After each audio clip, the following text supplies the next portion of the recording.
Hello and welcome to the best video you're gonna watch today because we have the 2020 Audi RS6 and you are watching Daily Drives.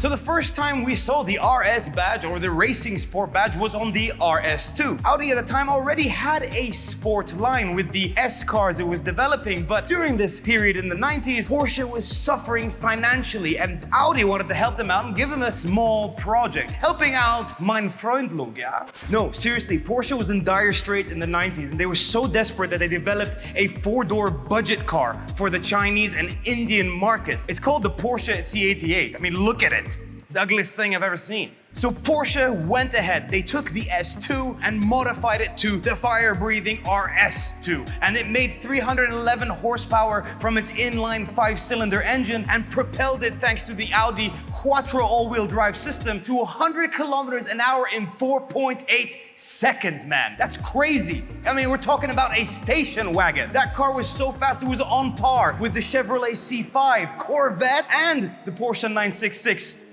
911.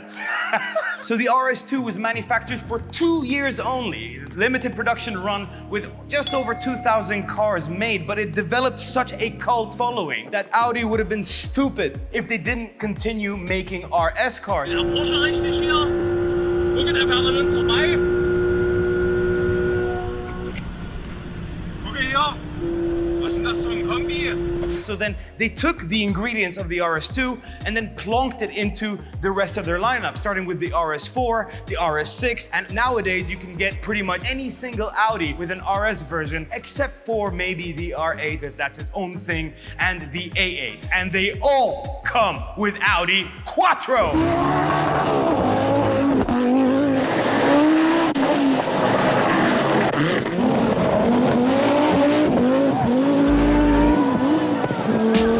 But if you're gonna consider getting any RS, it has to be the King Daddy, the RS6. Hands down, the best RS car. No dispute at all. However, it is kind of expensive. At 57,000 dinars, you kind of expect you will get a lot. And if you're wondering, well, it just looks like the normal A6, it doesn't, because there are only 3 parts it shares with its younger brother, meaning the roof, the tailgate, and the front doors. That's it. Everything else is different. At the front, you have the most aggressive bumper in 2020. It has these massive inlets. They do look really cool. A beautiful honeycomb style front grille. You get these lights from the A7, so they look nothing like the standard A6, and these ones are the laser ones. So they're super bright, as well as super expensive, and a longer hood that protrudes a little bit more than the standard car. And put that all together, you have the face of the angriest German on the Autobahn. So continuing down the side, Audi has fitted optional 22-inch wheels to this car, and behind them you notice the carbon ceramic brakes, which are also an option, with 10 piston brake calipers, which will help stopping this 2,075 kilogram car in any circumstance. And continuing down the back, you see these sexy hips that are 4 centimeters wider than the standard A6 on each side. So yes, she might look good, but she's definitely gonna be harder to park. And at the back, you do have this roof spoiler indicating the Germans what it to look like. It was sehr schneller, and well as a brand new bumper with an aggressive look and the honeycomb thing that you have at the front saying consistent, and massive RS exhaust tips, like big cojones. That doesn't make sense, but we're gonna put it in anyways.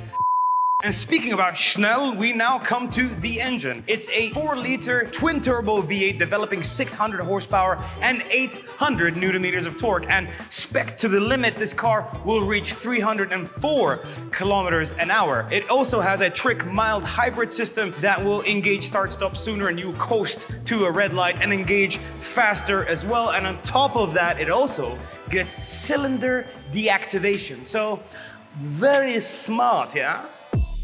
So the interior has to reflect the sportiness of the exterior. In my opinion, it does that very well. With these beautiful sport bucket seats, wrapped in the best leather Audi could find, with the design in the centerpiece. It's also perforated, so it's heated and cooled, as well as they are fully electric. Yeah. There's also a lot of red accents in this car. You can see the red stitching on the seats, in the center and on the sides. You also have red stitching on the seat belts, as well as the gear shifter, a red surround on the start-stop button, as well as red stitching on the RS steering wheel, which is wrapped in Alcantara and really nice to touch. And speaking about nice to touch, the car also comes with aluminum paddle shifters. I cannot wait to use those babies. Unlike the R8 that we tested, the 2018, that had plastic paddle shifters. This is much nicer. So combined with the sporty trim you get in this car and the plethora of aluminum, it really feels the part on the inside as much as it looks the part on the outside.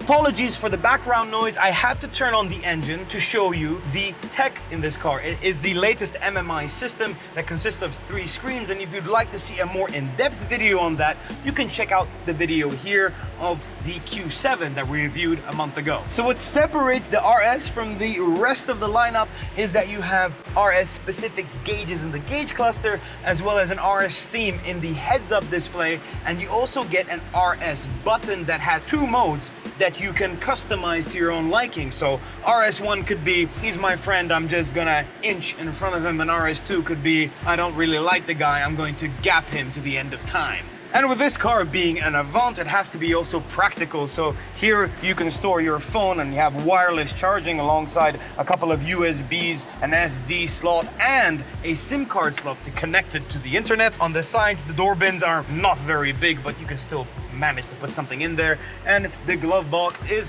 felted, so you won't scratch anything that you store there. And finally, you have 2 cup holders in the middle, and this car also comes with the smoking package, so you have an ashtray. Let's go to the back. And at the back, you do have a lot of space. It's an Avant, so I mean, look, this is my seating position. This is how much space I have, and the seats are also contoured for my knees to go in, so if the driver needed more space, they could go even further back. And on top, I mean, come on, it's perfect. This is the perfect road trip car. You also have the same kind of seats in the back, so you're still sporty whether you're in the front or the back. And, you know, a little armrest for you to get comfortable with cup holders right there. And with the RS6 being an Avant, you do get ample room at the back to carry all of your things and luggage and all of the necessities you need for your next family vacation. 565 liters in this compartment. So you can literally do everything with this car. One car to do it all. Now, since Casper is not here today, it's my job to go and drive this car. And oh, I was so looking forward to taking it on the road. I mean, this is a dream car, top 5 cars for sure. So let's head out and see how it performs.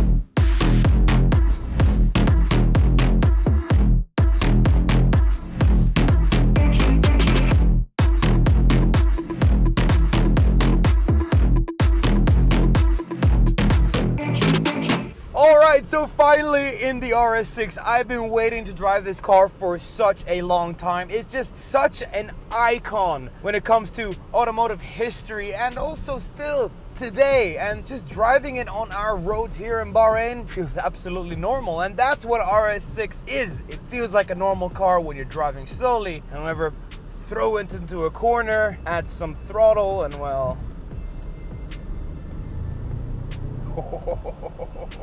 going around these twisty roads, and you can really feel the back end helping this car go into a corner.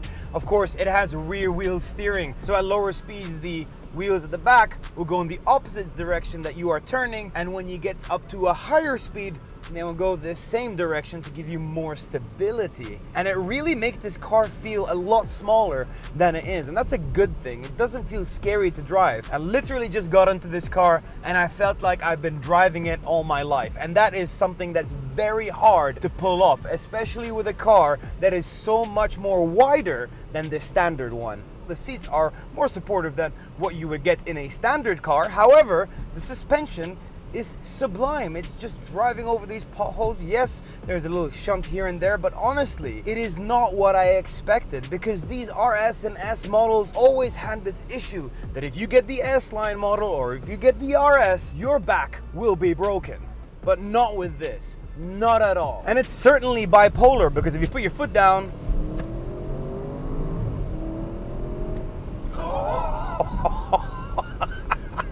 direct, even in the automatic mode. You can then also firm up the suspension, and then it really does remind you of the RSs of old. And with these carbon ceramic brakes, no matter what the temperature or conditions, you know they will always stop exactly the same every single time. And that just gives you so much confidence when you're driving a car this quick and this capable. Now, I turned down the AC controls because they were blasting earlier. It is a very hot day today. And as you can hear, you can't really hear that much. Apart from, yes, the wider tires that you get with the RS6. There's no wind noise. There's a little bit of engine noise, but nothing substantial. Very subtle, very executive, and very premium and luxury car-like. So we had this car for one day only, and every second behind the steering wheel was absolutely fantastic. Just driving slowly on the small alleyways to get out from our warehouse onto the main highway, easy. Maneuvering, easy. On the highway, nice and quiet, and always an opportunity to gun it down and overtake someone. You have all of the ingredients that you would want in a car. It's practical, it's fast, it looks great, it sounds great, could take everything with you. What more do you want? And that's why I think this is the best car you can buy from Audi.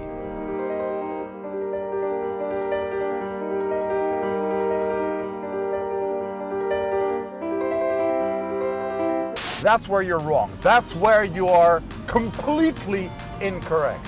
Because if you really want to rummage around the RS and R range of Audi's skunk works, this is the one you want. The 2020 Audi R8 rear-wheel drive.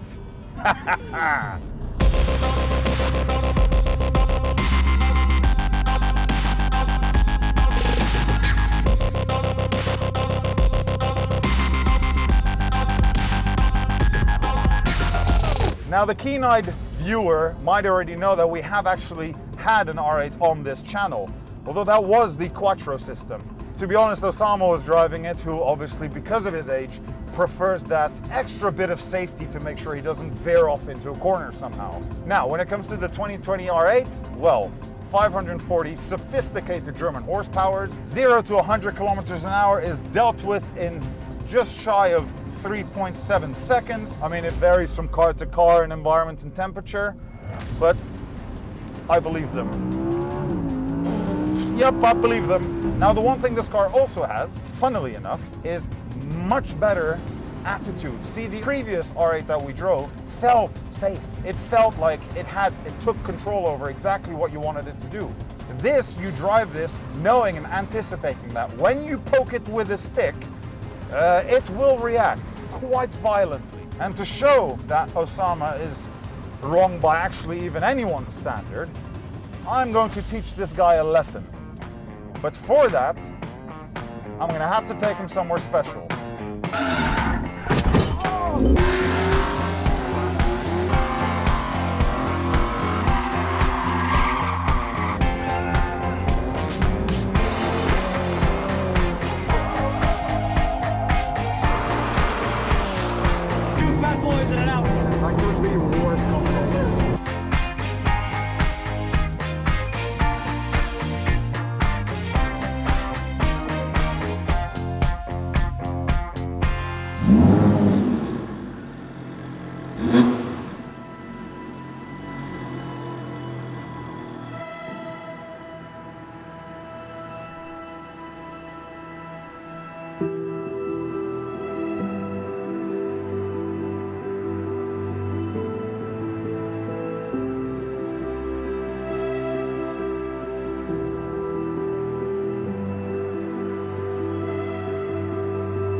This is the place I had in mind.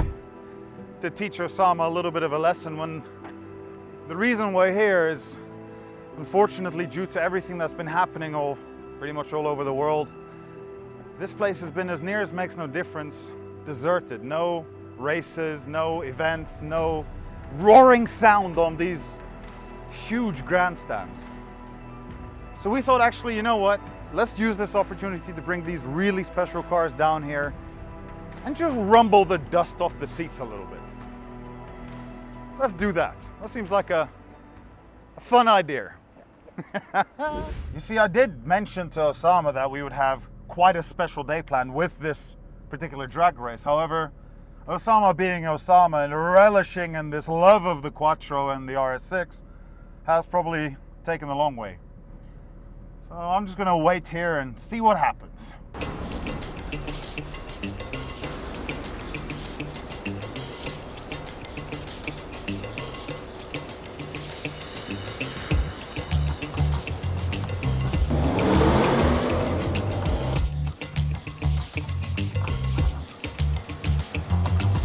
Come on, I want to race.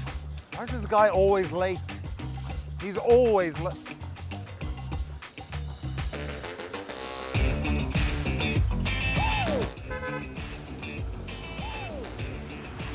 Now either his car has changed color or, my guy, this is not the RS6. I brought the RS7. It has the same engine and same drivetrain as the RS6 I drove earlier, but it's 10 kilos lighter, and I think in a drag race I will have an advantage. Can you just explain to me why you felt the need to cheat? Everything I can take, I will take. Alright, so I'm packing 600 horsepower, 800 newton meters of torque, powered to all four wheels via a twin-turbo V8 with a Quattro system. I'm relying on pure manpower, rear-wheel driveness, and a good gearbox. And 540 horsepower at my right foot. It's also a V10. This is a good day, isn't it? I've had worse. Bro, you have no chance. You got no chance. All-wheel drive, no way. And I got more horsepower. Let's let the cars do the talking, shall we? All right, you guys ready? 3, 2, 1, go!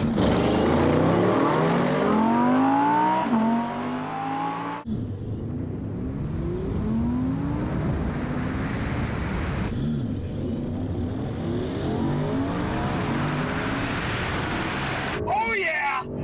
Eat my dust! All-wheel drive! This is what you get! Woo-hoo! And across the line!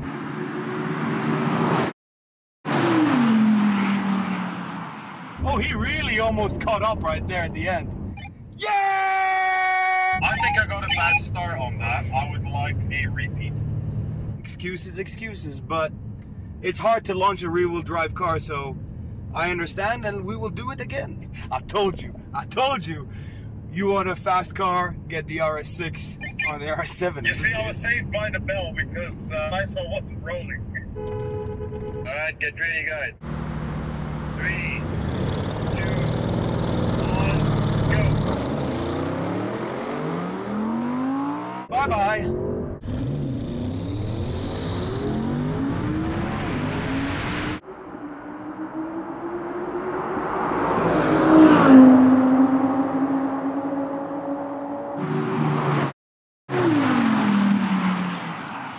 Okay, I will admit, off the line, your car is faster.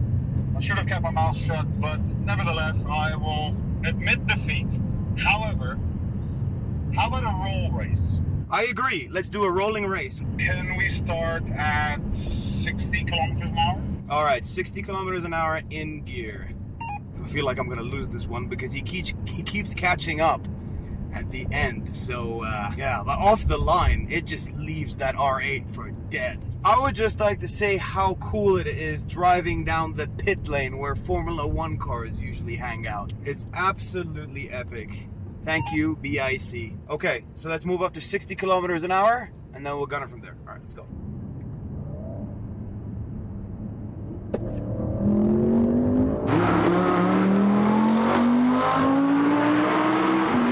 Oh no! He's inching away! No!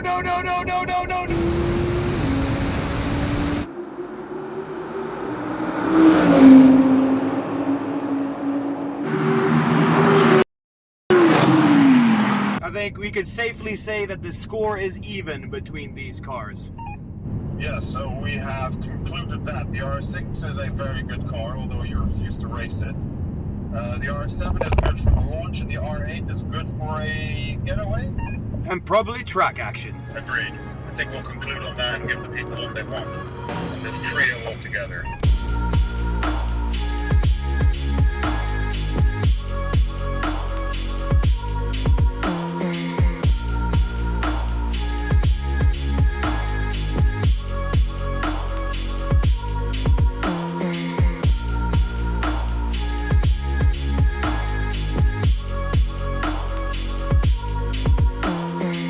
So as you can see, the day is ended.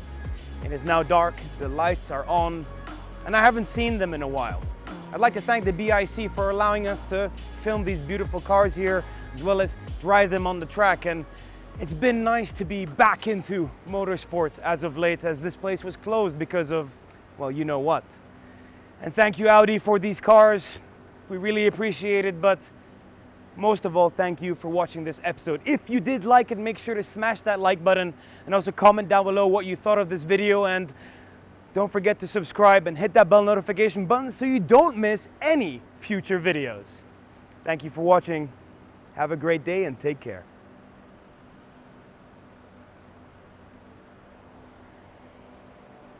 One last time.